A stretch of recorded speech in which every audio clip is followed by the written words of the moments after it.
Assalamu alaikum wa rahmatullahi wa barakatuh. Alhamdulillah wassalatu wassalam ala ashrafil anbiya'i wal mursalin wa ba'd.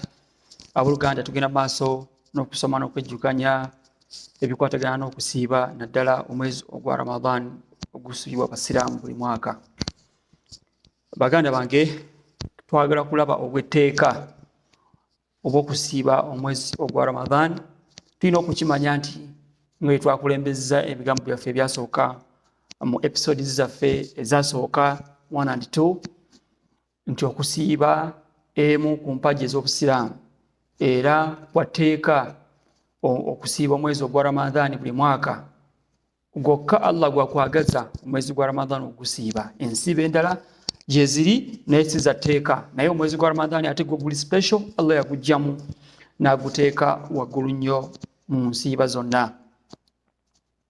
Era omuntu awakanya okusiiba guno mwezi gwa Ramadan aba si musiraamu, kubanga okuva ebyasa n'ebyasa ebyatandika ku mulembe gwa Nabi Muhammad sallallahu alaihi wasallam paka kati ekimanyikiddwa nti okusiiba kwa tteeka eri abasiraamu. Oli kinoomu omuntu wavaayo n'akuwakanya, abasiraamu bonna bamulimbisa ne bamuwakanya ne mulaga nti ekyo kyayogedde kifu. Kati obujulizi bwaffe mwe buli mu Qur'ani ne mu hadithi ebigambo bya Nabi Muhammad sallallahu alayhi wa sallama. Allah subhanahu wa ta'ala atugamba mu Qur'ani ekitiibwa ba'da a'udhu billahi minash shaitanir rajim ya ayyuhalladhina amanu kutiba alaykumus siyamu kama kutiba alal ladhina min qablikum la'allakum tattaqun ayyaman ma'dudat faman kana minkum maridan aw ala safarin fa'iddatun min ayyamin ukhra وعلى الذين يطيقونه فدية طعام مسكين فمن تطوع خيرا فهو خير له وأن تصوموا خير لكم إن كنتم تعلمون شهر رمضان الذي أنزل فيه القرآن هدى للناس وبينات من الهدى والفرقان فمن شهد منكم الشهر فليصمه ومن كان مريضا أو على سفر فعدة من أيام أخر يريد الله بكم اليسر ولا يريد بكم العسر ويتكملوا العدة ويتكبروا الله على ما هداكم ولعلكم تشكرون.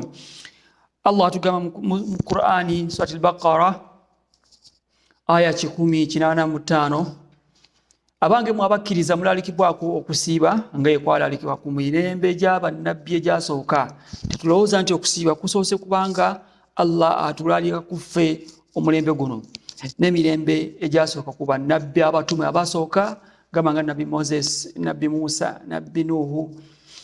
Abo nabo okusiiba kwabalalikibwako but nga kwanjawulo tekufanagana nga kwaffe.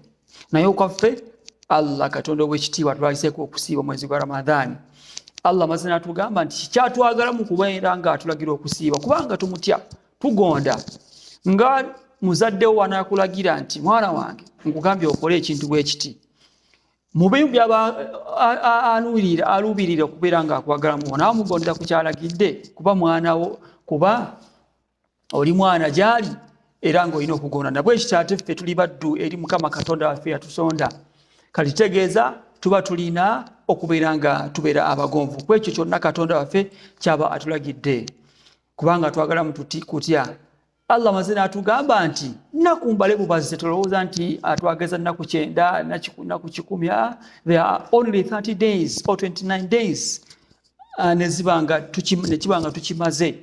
Era oli wabanga era Allah tetwagala mu kutukalubiriza, kubanga atugambye wabanga oli mulwadde, wabanga waliwo omuntu nga mulwadde ate ye asobola okubeera nga ebyokusiiba abireka n'abanga tasiiba, bati omwezi gwa Ramadani weguggwako ezo ennaku zaaliddemu abeere nga aziriwa nga zisasula. Ne wabanga tasobolera ddala omwezi gwa Ramadani wabanga gutuuse alina kuliisa buliisa abantu abeetaavu nekibanga kimumalidde. Allah twagala mu kutwanguyiriza abooluganda. Ate mu hadithi za Nabbi waffe Muhammad sallallahu alaihi wasallam,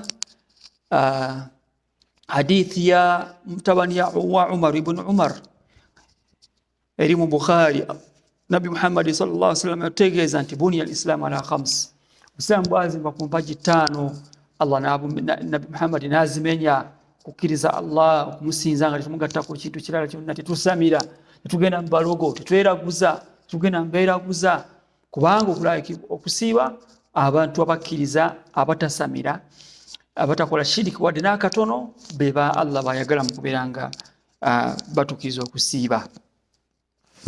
Empagi endala eswala, then n'okuwa zaka, n'okusiiba omwezi gwa Ramadan, n'okugenda e Makka okola hijja. Muzo ka Allah yateekamu, Nabi Muhammad sallallahu alaihi wasallam yateekamu omuntu okubeera nga asiiba. Okusiiba kulaalikibwa kwani abooluganda? Okusiiba kwalaalikibwa ala man tajibu alayhi siyam. Okusiiba mwezi gwa Ramadani kukakata kwani? Kukakata first of all, number one, kukakata ku musiraamu. Wano tujjamu atali musiraamu, yenna atali musiraamu, mulokole, Protestant, takakatibwawo okusiiba mwezi gwa Ramadani. Eyo tavaayo nti nina sister wange, nina brother wange, ne wajja nze namugambye asiiba mwezi gwa Ramadani, after all fena tuli banadamu. Kyokka nga ate mulokole, Protestant oba Mukatoliki. Okusiiba omwezi gwa Ramadani omulamba omuntu alina kuba musiraamu yalina okugusiiba. Omulala yenna newagusiiba atalina kyagenda kufuna, enjala be mulumira bwereere. Ekyokubiri, alina kubanga mukulu, albaligh, ategeera obulungi. Omwana omuto myaka 3 era yetakakatibwako kubeera nga asiiba. Bati omwana omuto aba yeesaliddewo nagamba nti maama, taata, senga, nange njagala kusiiba. Tetumala gamugaana, tumuleka, but kyaba asoboddeko n'asiibako essaawa 4-6 z'aba asobodde, tetumukaka, but tetumulagira abeere ng'asiiba mwezi gwonna, kubanga Allah Katonda we teyannaba kubeera nga amulalikako. Omuntu alina okusiiba, alina okubanga mukulu, musiraamu mukulu bulungi, ategeera obulungi. Ayinza okuba mukulu naye nga tategeera, mulalu, zolo, ebintu ebyo byonna bivaamu, kubanga amateeka g'obusiraamu gagende eri oyo agategeera kye bamugamba, naye oyo atategeera aba avaamu abooluganda. Ategeera obulungi. Ekirala alina okuba nga si mutambuze, olwabanga omuntu ali mu lugendo, for example, mwezi gwa Ramadani gwa kisiibo, ate oli ali mu lugendo agenda Mbarara, agenda Masaka, oba agenda traveling outside Uganda, oyo Katonda teyamulalikako okubeera nga asiiba. Alifuli okubeera nga asiibulukuka, alya, but alina okusasula ng'omwezi guweddeko gwa Ramadani. Era ne bw'asiiba tekutuuka kubanga tali mu bannannyini kusiiba kuno Allah subhanahu wa ta'ala be yalikako okubeera nga basiiba. Ebyo tusobodde abooluganda okubeera nga twejjukanya. Bati omuntu omutambuze bw'asiiba tugamba nti kwonooneka oba kutuuka, but ekisinga obulungi omutambuze aba ali mu lugendo kubeera nga tasiiba, kubanga lukusa Katonda yabeera nga alutuwa kwoyo aba omutambuze. Omwana omuto tutegeera ddi nti omuntu akuze era alaalikibwako kati ssaawa zino okusiiba. Ebintu bino ku kimu bitutegeeza nti ono akuze era ssaawa zino Katonda aba amwagala kubeera ng'asiiba. Number 1, kubamu amazzi agazaala mu mbeera y'okweroterera oba ekkubo lyonna. Amazzi kasoli atuuka mu stage ya adolescence nga asobola okuvaamu amazzi amazaala bayita sperm, oyo kabonero akalaga nti mu busiraamu akuze. Tetumala gatunuulira myaka nti oba amaze ku myaka 14, fe tulina ebimu bye tulina okutunuulira. Ayinza okubeera nga amaze ebbanga ddene nga tatusibwako mbeera eyo. Abantu twawukana mu butonde bwaffe.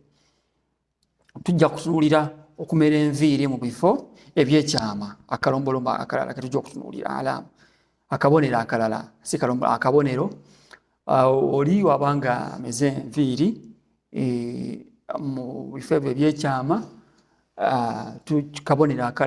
kabonero akalaga nti ono akuze, Katonda amwagala okubeera nga asiiba, amulaliseeko okusiiba. Ketwosembyayo okuweza emyaka 15, ayinza okubanga awezeze emyaka 15 negenda nabatuuka teyeroterangako n'okubeera nga tannaba kulabikibwako nti alabikibwa enviiri ku private parts. Awo tujja genda emyaka eyo 15 wabanga agiwezezza amugamba nti Katonda amwagala okubeera nga ekisiibo kiba kituuse abeere nga asiiba omwezi ogwa Ramadhaani.